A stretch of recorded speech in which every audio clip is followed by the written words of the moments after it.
काल तुम्ही भाषण ऐकवलं सभेमध्ये, काय सांगणार?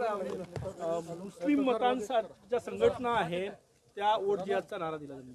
मला असं वाटतं की अतिशय खेदजनक आहे की अशा प्रकारे धर्माचा वापर करून शरद पवारांचा पक्ष, उद्धव ठाकरेंचा पक्ष आणि काँग्रेस हे या ठिकाणी वोट जिहाद करतायत.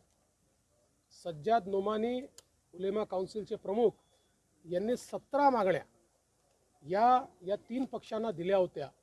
या मागण्या देखील इतक्या भयानक आहेत. 10% आरक्षण मुस्लिमांना द्या.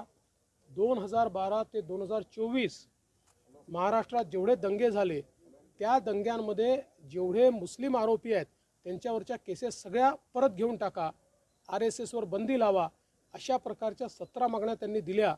आणि या पक्षांनी त्यांना बकायदा पत्र देऊन त्या मागण्या आम्ही